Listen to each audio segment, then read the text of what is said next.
Vikings ont largement disparu de l'historiographie pour plusieurs raisons. En fait, c'est ce que j'appelle les filtres. Il y a un double filtre. Déjà, les écrits qui nous ont été transmis par les auteurs médiévaux sont le fait d'auteurs essentiellement masculins qui s'intéressent donc aux faits et des hommes. Ça, c'est le premier filtre. Et le deuxième filtre, il est beaucoup plus récent, c'est celui des historiens contemporains eux-mêmes. Jusqu'à une période récente, les sociétés scandinaves, mais même les sociétés anciennes dans leur ensemble, ont été étudiées essentiellement par des historiens, par des hommes, et qui se sont donc concentrés également sur les actions des hommes. Et tout ça explique que finalement les femmes sont largement restées dans l'ombre de l'histoire.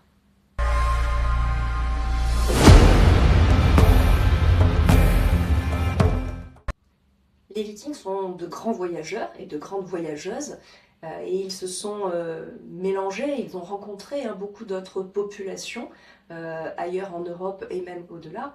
Et finalement, le type viking n'existe pas, ou il n'y a pas un type viking, mais les vikings sont le fruit de ces rencontres et de ces mélanges, ce qui explique qu'on a bien quand même des hommes et des femmes vikings grands, blonds, aux yeux bleus, mais on en a aussi des qui ont des couleurs de cheveux plus foncées, ou même des roux, et de la même façon, on a des yeux clairs, on a des yeux foncés.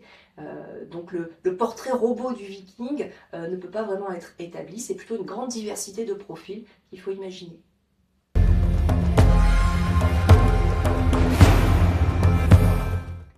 C'est assez difficile de faire un lien direct entre l'avancée des pays nordiques en matière de parité, de droits des femmes et les Vikings.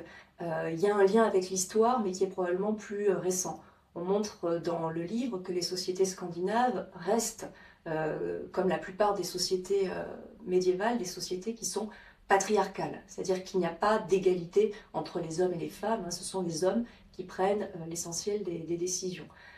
En revanche, cette avancée des pays nordiques en matière de parité, de droits des femmes, a quand même des explications historiques, mais qui sont à rechercher plutôt dans l'histoire contemporaine, avec des politiques sociales volontaristes en faveur justement de l'égalité. Il faut par exemple savoir que le droit de vote est obtenu dans tous les pays scandinaves par les femmes dans les années 1913-1915, c'est-à-dire à peu près 30 ans quand même avant la France, mais on est très très loin des Vikings.